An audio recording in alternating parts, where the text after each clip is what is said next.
Sesaat lagi Anda akan mendengarkan program Renungan Sahabat Seperjalanan bersama Pendeta Wendy Pratama. Selamat mendengarkan.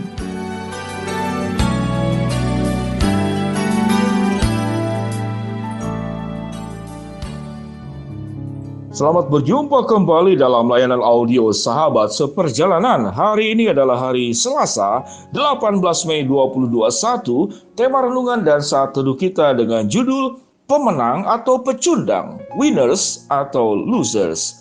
Firman Tuhan terambil dalam Kejadian pasal 13 ayat 14 sampai dengan ke-15. Demikian bunyi firman Allah. Pandanglah sekelilingmu dan lihatlah dari tempat engkau berdiri itu, ke timur dan barat, utara dan selatan, sebab seluruh negeri yang kau lihat itu akan kuberikan kepadamu dan kepada keturunanmu. Mari kita berdoa.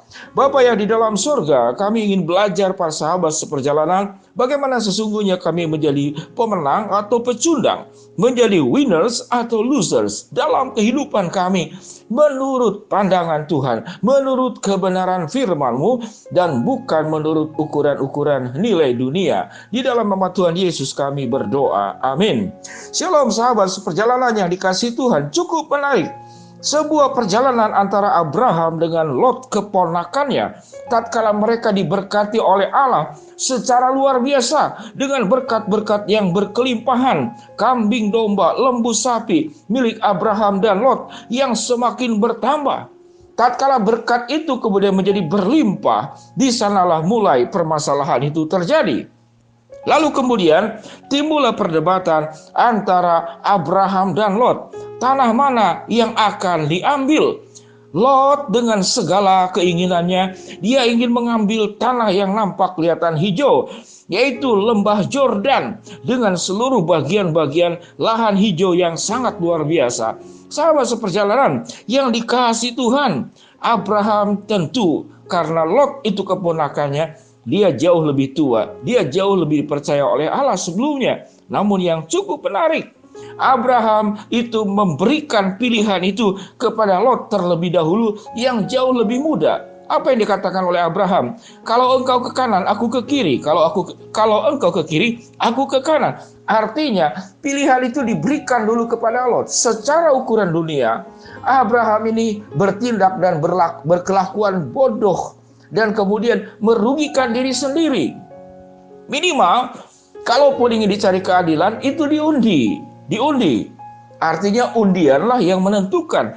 Namun sebetulnya kalau secara usia dan segala banyak halnya, Abrahamlah yang jauh lebih punya, katakanlah, hak untuk menentukan mana yang dipilih dulu.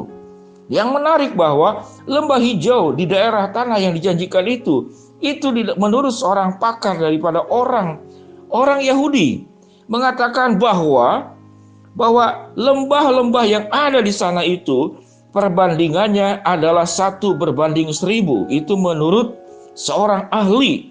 Mengapa dikatakan 1:1000? Kalau ada satu lahan hijau, berarti ada 1000 lahan yang sifatnya itu tidak hijau, tidak subur, cadas, lembah, tanah yang tidak subur. Jadi perebutan di tempat-tempat yang kita tahu dengan jelas secara geografis, bahwa dari Mesir sampai kepada Israel lebih banyak tanah gersang daripada tanah yang subur. Ini adalah permasalahan. Namun kemudian Abraham itu memberikan pilihan itu kepada Lot terlebih dahulu. Siapa pemenangnya? Kita boleh mengatakan Lotlah pemenangnya di dalam menentukan lahan hijau itu. Tetapi sesungguhnya siapa yang menjadi pemenang?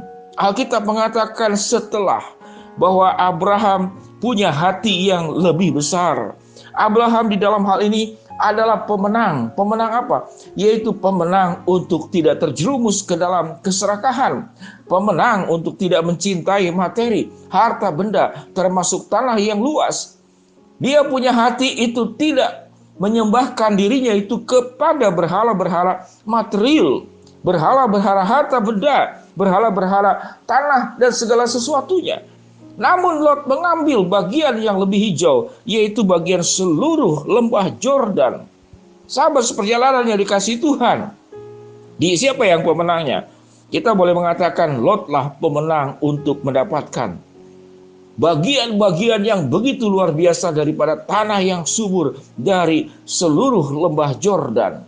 Lalu kemudian setelah Abraham mengambil bagian yang tidak diambil oleh Lot sebagai keponakannya, di sanalah Tuhan mengatakan sebuah ayat yang luar biasa, yaitu dalam Kejadian 13 ayat 14 sampai dengan ke-15. Apa yang firman Tuhan katakan? Pandanglah sekelilingmu dan lihatlah dari tempat engkau berdiri itu ke timur dan barat, utara dan selatan, sebab seluruh negeri yang kau lihat itu akan kuberikan kepadamu dan kepada keturunanmu. Bayangkan, diberikan kepadamu dan kepada keturunanmu.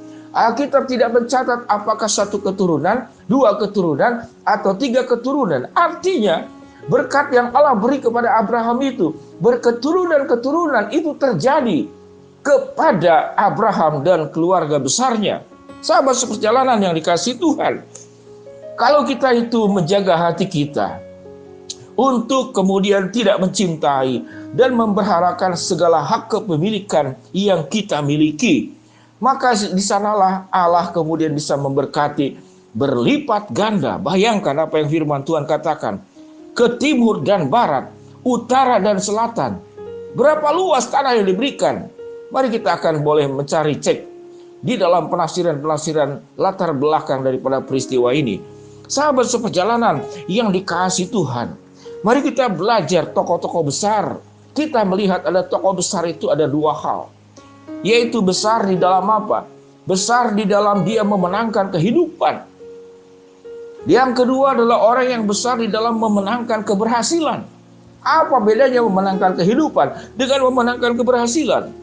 Orang-orang yang memenangkan keberhasilan kita sering kali melihat, yaitu tulisan catatan 100 orang kaya di dunia. Catatan lagi 100 orang yang memiliki pesawat pribadi. Apalagi 100 orang dengan popularitas yang sangat tinggi di dalam dunia film, di dalam dunia musik, di dalam dunia apapun juga. 100 orang yang memiliki IQ yang paling tinggi. Itu adalah sebuah pencapaian keberhasilan. Betul, mereka adalah pemenang di dalam keberhasilan. Namun bagaimana dengan orang yang menang di dalam kehidupan? Ada banyak catatan di dalam Alkitab. Bagaimana Gandhi itu memberikan hak kepemimpinan itu kepada Nehru. Bagaimana Hatta sebagai proklamator daripada kemerdekaan Indonesia itu memberikan ruang yang lebih besar kepada Soekarno. Dan bagaimana seorang yang bernama John Stephen Akhwari dari Tanzania, dalam dia mengikuti lomba Olimpiade, dia adalah pelari yang terakhir, bahkan di dalam gedung stadion. Tatkala semua penonton sudah pulang, dia adalah paling akhir. Berarti berapa lama dia berlari sampai kepada finish? Karena dia mengalami kecelakaan pada saat dia berlari. Dan panitia tentu juga dari negaranya sudah berhenti saja, tidak mungkin berlari. Namun dia menyelesaikan seluruh larinya itu sampai kepada akhirnya, entah berapa lama perjalanan menyelesaikan lari dengan kaki yang sudah terluka. Namun dia memenangkan, katakanlah, kehidupan. Dia menyelesaikan tanggung jawab kehidupannya. Sahabat seperjalanannya dikasihi Tuhan, dalam kehidupan kita juga demikian. Pilihan kita akan memenangkan keberhasilan atau kita itu memenangkan kehidupan. Kalau memenangkan keberhasilan adalah pencapaian-pencapaian yang saya sebutkan tadi. Berapa banyak yang engkau miliki, berapa banyak piala yang engkau raih, berapa banyak pengagum yang engkau katakanlah miliki. Tetapi kalau orang yang memenangkan kehidupan, di sana menyertakan Allah, menyertakan kehendak Allah. Setiap keberhasilannya harus keberhasilan di dalam Allah, dan setiap keberhasilan yang dimiliki adalah sebagai alat dan sarana di mana Allah dimuliakan lewat keberhasilan yang kita miliki. Kita tinggal pilih, apakah kita mau jadi pemenang keberhasilan atau pemenang kehidupan, menjadi winners atau loser, menjadi pemenang atau pecundang. Mari kita berdoa. Bapa yang di dalam sorga, hamba mau berdoa buat sahabat seperjalanan yang sedang sakit di rumah sakit ataupun di rumah. Tuhan jamah, Tuhan sembuhkan. Buat sahabat seperjalanan yang sedang menghadapi kendala, kesulitan, tantangan, rintangan, masalah dalam kehidupan, Tuhan akan bukakan jalan. Buat sahabat seperjalanan yang sedang memohon, berharap sesuatu kepada Engkau, Tuhan akan kabulkan sesuai dengan waktu, rencana, dan kehendak-Mu. Di dalam nama Tuhan Yesus kami berdoa. Amin.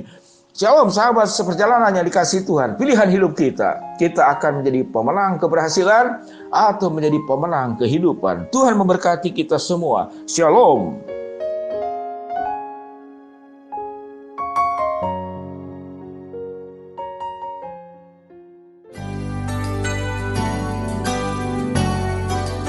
Anda baru saja mendengarkan program Renungan Sahabat Seperjalanan bersama Pendeta Wendy Pratama.